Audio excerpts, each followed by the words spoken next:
Good morning, good afternoon, good evening. Hope you're having a good day wherever you're at, whatever time of day that you're watching me here at It's Naturally Nat. So welcome back. I'm continuing on that same vein that I started a couple episodes ago of appetizers and cocktails on your patio or on your catio or outside when it's nice.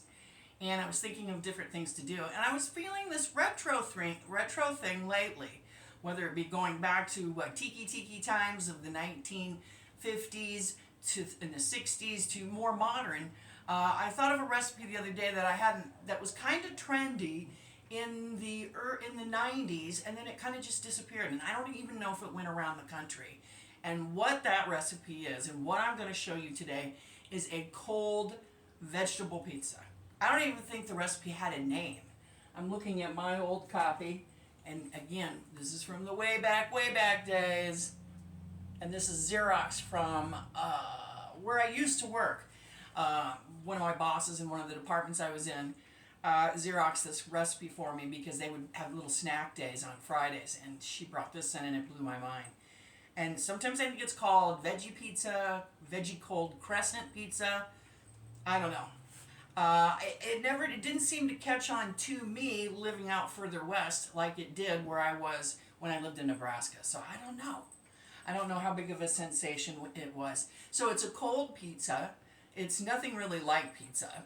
In that the only thing is it has a crust and it has doesn't have sauce. It's not hot and it's not melted. Okay, it's cold vegetables. Instead of a pizza sauce, you're using a combination of ranch mixed dry and mayonnaise and cream cheese, and then you have all these vegetables and cheese. And with the short period of time I remember this recipe being a thing, it was often used at things like bridal parties. If somebody was getting ready to have a baby and they're having a little get together like that, or it was in church functions. But it was really delicious, and I want to share it with you today because it's super easy. Okay, all you need to have for this recipe are a few things. Now I halved it because I'm making this in an 8 by 11 and a half. I think that's the size sheet that this is 8 by 11 and a half. Yeah. So you only need to have one of these crescent roll packages. So here are the ingredients. I'll go over them right now. If you're going to make the full recipe, and that's probably the one I'll put up after the video, it's 2 cans of crescent rolls. You know, those things that come in one of these deals and you crack it on the counter and pull it out. You can use the crescent rolls, or even the kind that are probably the strips that are just for making appetizers. You don't have to get just the crescent roll kind. If you get the crescent roll kind, you're going to need to push it together into the pan. So 2 cans of that, 1 8-ounce package of cream cheese, 1 package of Hidden Valley Ranch dress mix, or generic. I use generic everything for the ranch mix today, and for the crescent rolls I use generic. Then you're going to need half a cup of mayonnaise. Okay, so 2 cans crescent rolls, 1 8-ounce package of cream cheese, 1 package Hidden Valley Ranch mix, half a cup of mayonnaise, and then all you need is grated cheese and some diced fresh raw vegetables. Okay, so any vegetable will work. What I went ahead and used was carrots, some jalapeno with all the ribs and the seeds removed, fresh cauliflower, fresh broccoli, a little bit of onion, and chives from my garden. You want to cut these all pretty small. You don't want chunky, you want small. So I would even say this is right in between a mince and a chop, really pretty small.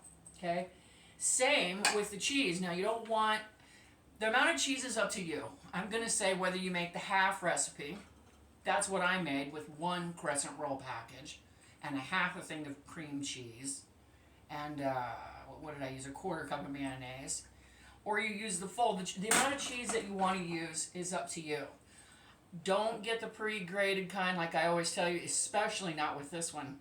And you want to use, if you can tell, the fine part of your grating box, which I don't know if you can do that with a food processor or not, to get it grated this finely. But this is what you want, is the fine. And I don't know what I got. I got probably maybe a cup and a half, right? But about this much if you're having it.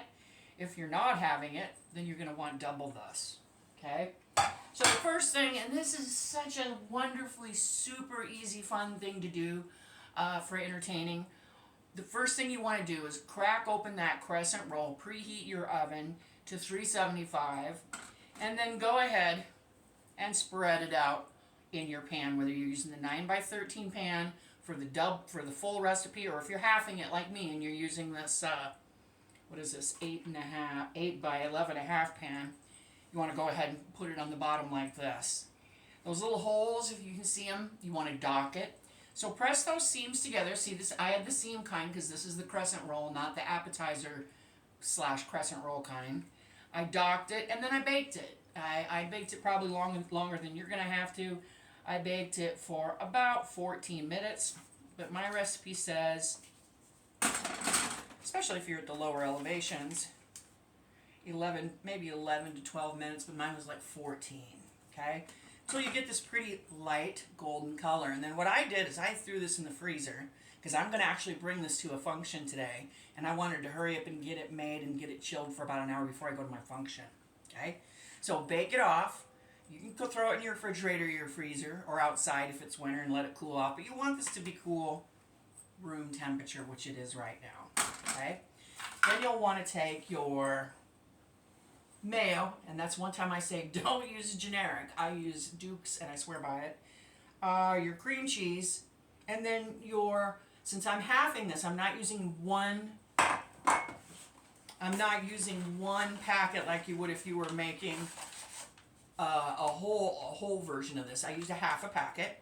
And don't worry, if you're making it half like I'm doing, you can always make that half packet into a small amount of dip for just you and a friend at a future use, okay? You'll want to let this cream cheese get to room temperature, otherwise you'll be cussing at yourself because it'll be hard to mix. In fact, I'm going to use an electric mixer. If not, pop it in the microwave at a very low temperature to give it a few blasts till it's room temperature and pliable. And then you got the three things, the mayonnaise, the cream cheese, and the dry mix. And you want to go ahead and give it what I'm doing right now,